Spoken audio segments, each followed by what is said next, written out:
मैं हूं दिल इम्तियाज़ और इस वक्त आप अपनी स्क्रीन पर दुनिया की सबसे बड़ी और ऊंची चोटी माउंट एवरेस्ट को देख रहे हैं। माउंट एवरेस्ट नेपाल के मुल्क में वाक़ है और ये सतह समंदर से 5 मील ऊंचाई पर है। हर साल सैकड़ों लोग इसको सर करने के लिए जाते हैं और उनमें से बेशतर अपनी जान से हाथ धो बैठते हैं। हम यहाँ पे देख सकते हैं कि माउंट एवरेस्ट जो है वो सर्दियों में बर्फ़ से ढकी होती है। अगर हम माउंट एवरेस्ट का एरियल व्यू देखें यानी जहाज़ से इसकी तस्वीर देखें तो इसके गिर्द और भी बहुत सी चोटियां हैं, पर वो सारी की सारी बर्फ़ से ढकी हुई हैं।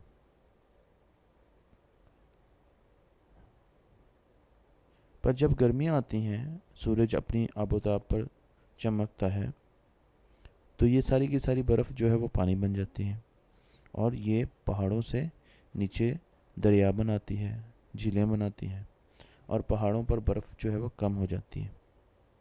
और फिर हमें पहाड़ कैसे नज़र आते हैं? हमें नज़र आते हैं कि रॉक से मिलकर पहाड़ बनते हैं। आपको हर तरफ चट्टानें चट्टानें नज़र आती हैं। अगर आप इस तस्वीर में देखें तो आपको कई चट्टानें ऐसे नज़र आएंगी जो पहाड़ से अलग हो चुकी हैं, सिर्फ उनके ऊपर इस वक्त मौजूद हैं वो रॉक्स, या उनकी बेस पर रॉक्स मौजूद हैं। तो हमें पहाड़ जो है एक चीज़ का पता देते हैं कि पहाड़ रॉक से मिलकर बनते हैं। पर कुछ और चीज़ें भी ऐसी हैं जो इंसानों ने रॉक से मिलकर बनाई। पहाड़ तो इंसानों ने नहीं बनाए, पर इंसानों ने रॉक से मिलकर एहराम मिस्र बनाए, जिनको पिरामिड ऑफ गज़ा कहते हैं। ये एहराम जो हैं, इनमें जो ईंटें इस्तेमाल हुई हैं वो रॉक से बनी हुई ईंटें हैं। ब्रिक्स जो इस्तेमाल हुई रॉक से बनी हुई ईंटें हैं और बहुत हज़ारों सालों पहले ये बनाए गए थे। तो ये वो चीज़ है जो इंसान ने खुद बनाई। और ये कहाँ पर मौजूद है? ये अफ्रीका के बर आज़म के एक मुल्क इजिप्ट में है, जिसको मिस्र भी कहते हैं। मिस्र के मुल्क में एहराम मिस्र मौजूद है। और अगर आप इनको करीब से देखें तो आपको ऐसी ईंटें नज़र आएंगी। ये देखें, ये ईंटें काफ़ी पुरानी हो चुकी हैं, इनमें क्रैक पड़ चुके हैं, दरारें पड़ चुकी हैं। ठीक है, आपको नज़र आ रहा होगा कि इसमें कई जगह पर आपको सुराख भी नज़र आ रहे हैं। तो इन ईंटों से, रॉकी ब्रिक्स से मिलकर ये एहराम मिस्र बनाए गए। पर इसके अलावा भी एहराम और दुनिया में कई जगह पर हैं। चाइना में भी एहराम जो हैं वो मौजूद हैं। इसी तरीके से अगर हम अमेरिका की तरफ जाएं तो वस्ती अमेरिका जो है वहाँ पर बहुत सालों पहले, हज़ारों सालों पहले एक सिविलाइजेशन बसती थी, एक कौम बसती थी जिनको मायंस कहते थे। और मायंस ने भी एहराम बनाए। उनके एहराम कैसे थे? उनके एहराम ऐसे थे। ये आज की तस्वीर है और ये वो तस्वीर है जिसमें हम उनको मेंटेनेंस करते हैं, यानी हम उनको ठीक करते रहते हैं। एक्चुअली इनकी हालत बहुत ख़राब हो गई थी, पर आज हम इनको ठीक, जहाँ जहाँ से ये ख़राब होते हैं वहाँ वहाँ हम इनकी मरम्मत करते रहते हैं। तो इसलिए ये इतनी अच्छी हालत में है। ये मायंस के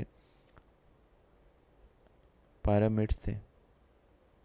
पर जब मायंस हज़ारों साल पहले यहाँ पर रहते थे तो इनकी बहुत देखभाल करते थे, सफाई करते थे। कभी कोई अगर चीज़ टूट जाती थी तो उसकी मरम्मत कर देते थे। पर फिर कुछ अरसे बाद मायंस जो हैं वो करीब के शहर में चले गए और उन्होंने इन पिरामिड्स को छोड़ दिया। अब जब उन्होंने इन पिरामिड्स को छोड़ दिया तो आहिस्ता आहिस्ता ये पिरामिड्स गायब होते गए। इनके गिर्द दरख्त उग गए इनके, और उन्होंने इनको घेर लिया। तो कुछ अरसे बाद लोगों को बिल्कुल भूल गया कि पिरामिड्स कहाँ पर होते थे, और काफ़ी अरसा लोग इन पिरामिड्स को ढूंढ ना सके। पर फिर क्या हुआ कि एक आदमी जब अपने रास्ते पर जा रहा था तो वो रास्ता भूल गया और उसने देखा कि उसको दूर कुछ दरख्त नज़र आए जो कि ऊपर को,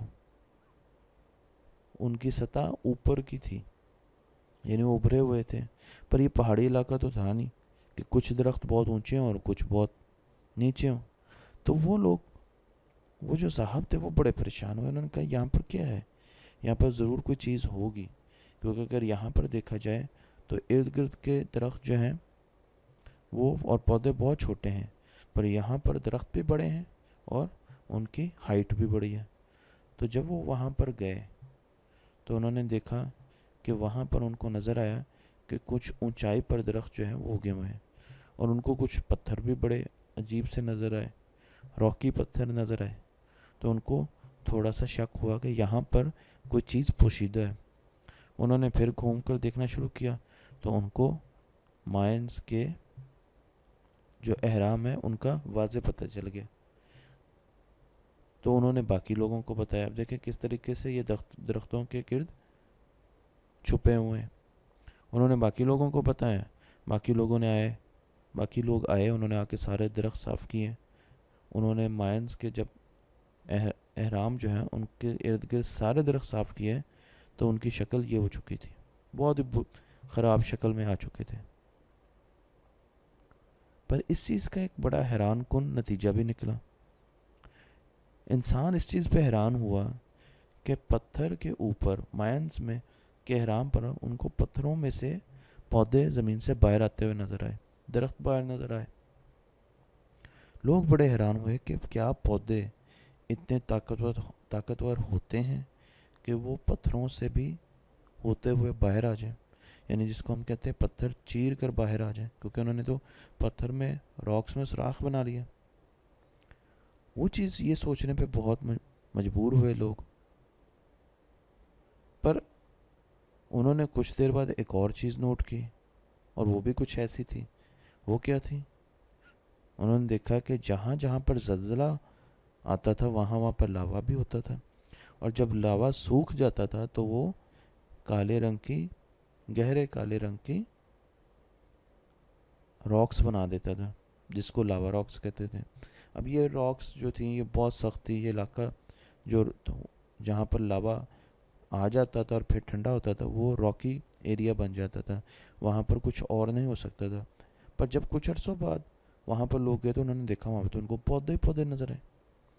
अब लोग बड़े हैरान हुए। उन्होंने कहा कि ये तो बहुत ही चटियल इलाका था, यानी वो इलाका रॉकी इलाका था जहाँ पर बहुत ज़्यादा चट्टानें थी। फिर यहाँ पर ये पौधे कैसे बाहर निकल आए ज़मीन से? इतनी सख्त जगह पर पौधे कैसे उग गए? अब ये उनके लिए बड़ी परेशानी वाली बात थी। और उन्होंने देखा कि जहाँ जहाँ भी रॉक्स में क्रैक्स थे वहाँ पर उनको कोई ना कोई पौधा उगता हुआ नज़र आया। तो उन्होंने सोचा कि हो सकता है कि यहाँ पर कुछ बीज गिर गए हों क्रैक्स में, और वो बारिश की वजह से उनको पानी मिला हो और वो बीच में उग गए हों। अब सवाल ये था कि बीज कैसे गिरते? तो उसका जवाब तो उनको मिल गया कि परिंदों की वजह से, जानवरों की, कई मरतबा होता है कि जानवर जाते हैं और उनके जिस्म पर लगे बीज जो है एक जगह से दूसरी जगह पहुंच जाते हैं। हवा की वजह से बीज एक जगह से दूसरी जगह पहुंच जाते हैं। परिंदे, इंसेक्ट्स, शहद की मक्खियाँ वो बीज ले आते हैं, तो बीज तो पहुंचना कोई इतना मुश्किल काम नहीं है, और बारिश की वजह से पानी भी मिल जाता है।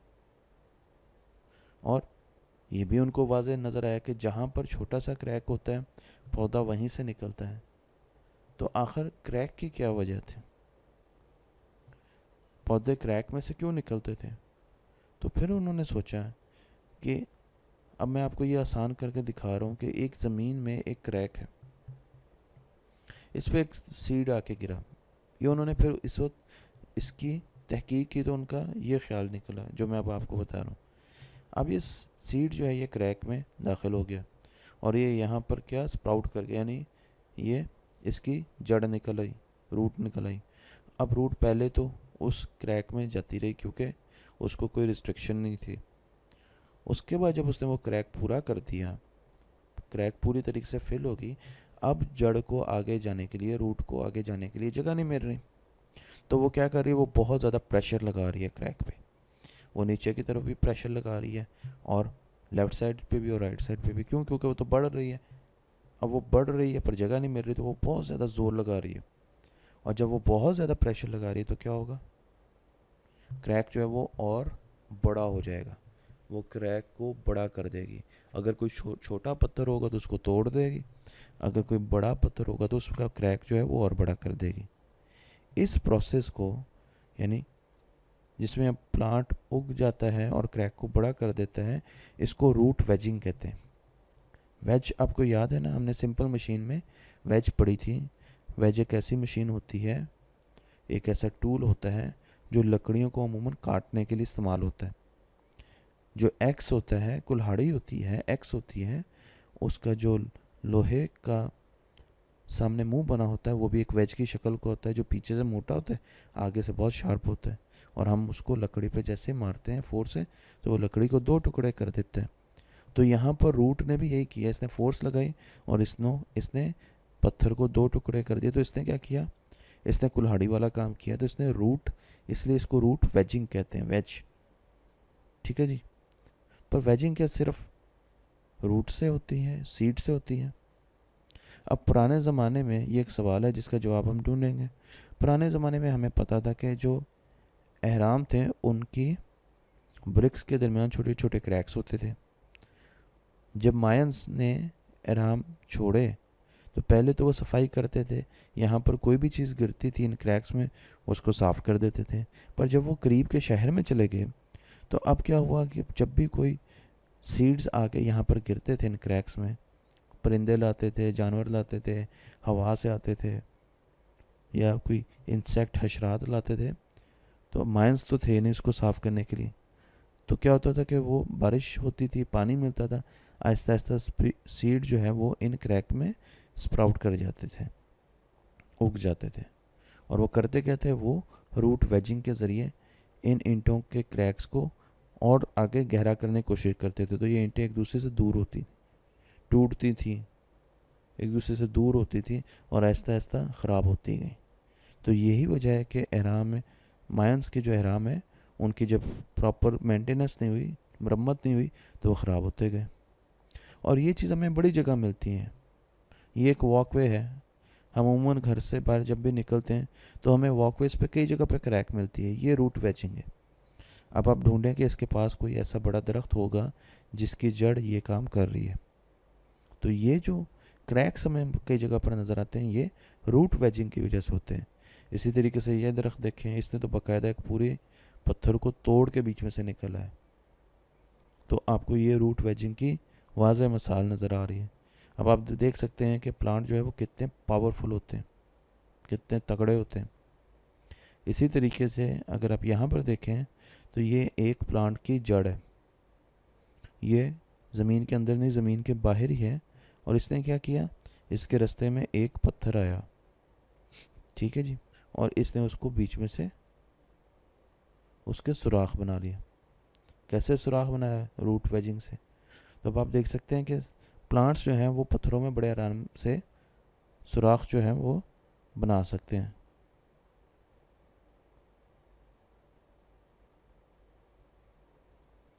तो हमने अब पढ़ा रूट वेजिंग, पर क्या वेजिंग जो है वो सिर्फ रूट की वजह से हो सकती है? कोई और चीज़ भी ऐसी है जो वेजिंग कर सकती है, यानी पत्थरों को तोड़ सकती है, उनमें वेजिंग का प्रोसेस जो है वो कर सकती है? बिल्कुल है, और उसकी मैं मिसाल देता हूँ। एक मरतबा इसी तरीके से ज़लज़ला आया, लावा बाहर निकला, समंदर का किनारा था। अब आप देखें यहाँ पर बारिश होना शुरू होगी, तो लावा ऐसा ऐसा ठंडा होता गया, पर बारिश मुसलसल होती रही, मुसलसल होती रही कई दिनों में।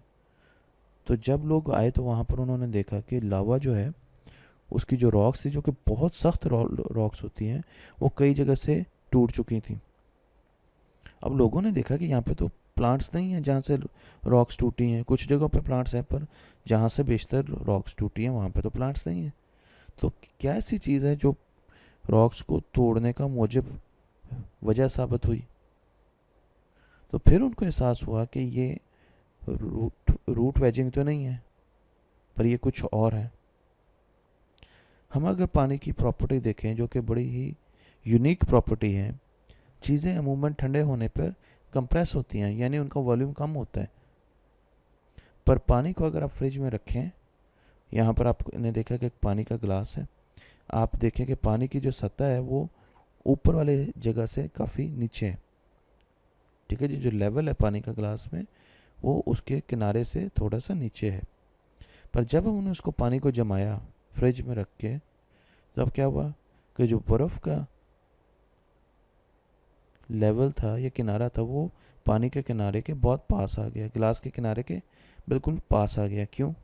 इसका मतलब क्या है कि बर्फ़ जो है उसका वॉल्यूम ज़्यादा है पानी से। तो जब हम पानी को जमाते हैं तो पानी का वॉल्यूम जो है वो बढ़ जाता है बर्फ़ की सूरत में। और यही वजह है कि हम रिकमेंड करते हैं अमूमन कंपनीज़ के आप कभी भी सोडा की कैंस और सोडा की बॉटल्स जो हैं वो फ्रिज में ना रखें। और उसकी वजह क्या है? उसकी वजह कि सोडा की जो लिक्विड है, सोडा की बोतल के अंदर जो लिक्विड है उसका पानी है वो जम जाएगा। और जब वो जम जाएगा तो सोडा का जो कैन है वो तो उतने ही वॉल्यूम का है, वो उसको जगह नहीं देगा। तो क्या होगा कि वो बाहर की तरफ बहुत ज़्यादा प्रेशर डालेगा अपने वॉल्यूम की वजह से, क्योंकि उसका वॉल्यूम बढ़ रहा है। और एक वक्त ये आएगा कि वो कैन को फाड़ देगा, एक्सप्लोड कर जाएगा फ्रिज में। और जब एक्सप्लोड करेगा तो सारी फ्रिज जो है वो ख़राब कर देगा। तो ये आपको एक नज़र आ रहा है कि ये एक सोडा का कैन है जो कि जम गया। और जब वो जम गया तो आप देखें कि उसने कैन, क्योंकि बर्फ़ का जो इसके लिक्विड की बर्फ़ का जो वॉल्यूम था वो काफ़ी ज़्यादा था लिक्विड से, तो बर्फ़ ने क्या किया, कैन जो है उसको बीच में से फाड़ दिया। तो ये पानी की एक यूनिक प्रॉपर्टी है। अब इस प्रॉपर्टी से हम वेजिंग की तरफ दोबारा आते हैं। जब भी पानी जो है वो रॉक्स पर गिरता है, पत्थरों पर गिरता है, तो उनके क्रैक्स के अंदर चला जाता है और उनके क्रैक्स को फिल कर देता है।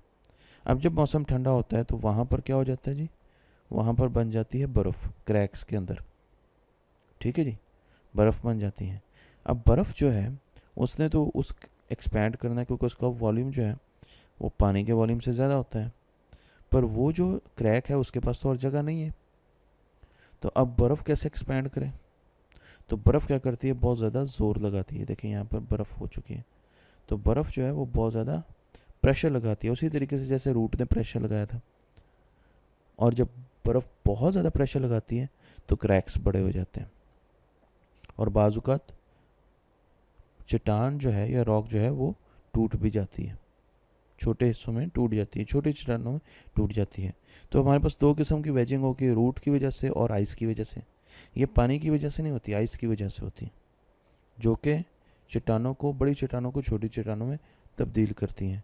अगर आप यहाँ पे एग्जांपल देखें तो ये एक बड़ी चट्टान थी पर इसकी आइस वेजिंग हुई। आइस वेजिंग की वजह से अब आपको नज़र आ रहा है कि ये टूट के छोटी चट्टानों में तब्दील हो चुकी है। और आइस आपको इसलिए नज़र नहीं आ रही क्योंकि वो पानी बन के बह चुकी है, उसने अपना काम कर दिया और वो पानी बन के बह गई। इसी तरीके से आइस वेजिंग देखें, ये एक बड़ी चट्टान है और इसमें भी आप देखें आपको आइस वेजिंग नज़र आ रही है। एक बड़ी चट्टान छोटी पत्थरों में तब्दील हो गई। अब हमने ये देखा था शुरू में कि ज़्यादातर पहाड़ियाँ जो हैं वो तो सारा साल बर्फ़ से अटी रहती हैं, बर्फ़ उनके ऊपर रहती है। पर जब गर्मियाँ आती हैं तो वो पानी बनकर बर्फ़ नीचे की तरफ बह जाती है। पर उसके बीच में आइस वेजिंग जो है वो हो चुकी होती है। और जब बर्फ़ उनके ऊपर से हटती है तो आप देखें कि उनकी रॉक्स जो हैं वो आपको ऐसी नज़र आती हैं, छोटी छोटी रॉक्स आपको पहाड़ों पर नज़र आती हैं। एक चीज़ गौर कीजिएगा कि इन रॉक्स के जो किनारे हैं वो बड़े तेज़ हैं और ये बिल्कुल भी गोल नहीं है। जो पहाड़ों पर रॉक्स होती हैं उनकी शक्ल जो होती है वो काफ़ी, आप देखें कि वो गोल नहीं होती, उनके काफ़ी नुकीले किनारे होते हैं। अगर आप यहाँ पर देखें तो यहाँ पर भी आपको नज़र आ रहा है, ये भी आइस वेजिंग हुई है इस पूरी पहाड़ की। और इसकी जो रॉक्स बन रही हैं वो देखें कितनी नुकीली बन रही हैं। और ये अब नीचे गिरती जाएंगी और कुछ अरसे बाद ये पहाड़ जो है ये काफ़ी छोटा रह जाएगा, क्योंकि आइस वेजिंग की वजह से रॉक्स जो है वो पहाड़ से टूट टूट के नीचे गिरती हैं। अब ये जिस तरह ये भी एक पहाड़ है, इसकी आइस वेजिंग हो रही है, आपको नज़र आ रहा है कि रॉक्स के बीच में काफ़ी ज़्यादा गैप्स हैं, इसके क्रैक्स बड़े हुए हैं। और कुछ अरसे बाद ये पहाड़ पूरा का पूरा टूट के पानी में बह जाएगा आइस वेजिंग की वजह से। तो इस तरीके से पहाड़ जो है वो कई जगह पर आइस वेजिंग और प्लांट वेजिंग की वजह से रॉक्स में तब्दील होते हैं, रॉक्स बनाते हैं। वो रॉक्स काफ़ी खुरदरी होती हैं, ठीक है, नोकीले होते हैं, उनकी शेप जो है वो कोई प्रॉपर शेप नहीं होती, और उसके बाद वो फिर टूटते टूटते पहाड़ को आहिस्ता आहिस्ता पहाड़ छोटे से छोटा होता जाता है। अब आप देखेंगे यहाँ पे से अगर एक रॉक जो है वो टूटी आइस वेजिंग की वजह से, और वो फिर नीचे की तरफ आई, क्यों? क्योंकि पानी जो है वो जब गर्मियाँ आएंगी तो पानी जो बर्फ़ है वो पानी में तब्दील होगी और वो नीचे की तरफ आएगी, तो वो रॉक को भी अपने साथ ले आएगी। तो जब रॉक यहाँ से नीचे गिरेगी तो वो बार बार टकराएगी, उसकी दूसरी रॉक्स के साथ कोलिजन्स होंगी, ठीक है जी। वो पहाड़ से टकराएगी, वो दूसरी रॉक से टकराएगी। तो जब वो रॉक दूसरी रॉक से टकराएगी तो उसके किनारे जो हैं वो टूटते जाएंगे, और वो आहिस्ता आहिस्ता जब वो नीचे आएगी और दरिया बनाएगी, उस वक्त तक वो रॉक जो है वो बहुत स्मूथ हो चुकी होगी, उसके किनारे टूट टूट के वो गोल बन चुकी होगी। आपको याद है पहाड़ों के दरियाओं में आपको अमूमन जो पत्थर मिलते हैं वो गोल मिलते हैं, पर पहाड़ों के ऊपर ये पत्थर गोल नहीं होंगे। इसका मैं आपको एक एक्सपेरिमेंट बताता हूँ कि ये कैसे आप ये विजुलाइज कर सकते हैं कि रॉक के साथ क्या होता है। आप शुगर के चीनी के क्यूब्स ले लें, 5 क्यूब्स ले लें, और उन पे मुख्तलिफ कलर कर दें सिर्फ बाउंड्रीज पे, ठीक है जी। 2 पे मुख्तलिफ कलर कर दें, 3 को वैसे ही छोड़ दें। अब आप क्या करें, जिस पे लाल कलर किया वो लें और बाकी लें 3 वैसे, और उनको एक बॉक्स में रखें और उस बॉक्स को बंद कर दें। अब उस बॉक्स को 40 मरतबा ज़ोर ज़ोर से हिलाएं, फिर थोड़ी देर आराम करके फिर 40 मरतबा ज़ोर ज़ोर से हिलाएं। तो अब क्या होगा, जब आप बॉक्स खोलेंगे तो आपको 2 चीज़ें नज़र आएंगी। एक तो ये कि नीचे काफ़ी ज़्यादा आपको चीनी नज़र आएगी पाउडर फॉर्म में, जिस तरह रेत होती है ना उस तरीके की नज़र आएगी, ठीक है, और उसमें लाल रंग भी होगा। तो आपको पता चल गया कि ये वो चीनी है जो टूट के कोलिजन्स की वजह से, आपस में टकराने की वजह से नीचे गिर गई। जिस तरह रेत गिरती है, रेत होती है, रॉक से रेत बनती है। दूसरी चीज़ एक और भी आपको नज़र आएगी, और वो ये कि आप जब क्यूब उठाएंगे तो उसकी जो किनारे वो गोल हो चुके होंगे, और आपको स्याही के निशान जो कलर किया था वो भी गायब मिलेगा। तो क्या हुआ, ये एक दूसरे से टकरा टकरा के इनके किनारे गोल हो गए। अगर आप और ज़्यादा इसको हिलाएंगे तो ये बिल्कुल गोल हो जाएंगे। आप देखें क्यूब इस तरीके से था, पर अब उसके किनारे गोल हो गए हैं। यही काम हमारी रॉक्स के साथ होता है। पहाड़ों के ऊपर अगर आप जाएं तो आपको रॉक्स इस तरीके की मिलेंगी जो बाईं तरफ है, लेफ़्ट साइड पे है, ठीक है जी। तो इनको जैग्ड रॉक्स भी कहते हैं। और जब आप पहाड़ों से नीचे आएंगे झीलों में, दरियाओं में, तो रॉक्स आपको ऐसी स्मूथ गोल जिसका कोई किनारा नहीं होता, राउंड रॉक्स मिलेंगी। तो ये 2 किस्म की रॉक्स मिलती हैं, एक पहाड़ों के ऊपर और दूसरी पहाड़ों के नीचे दरियाओं में और झीलों में।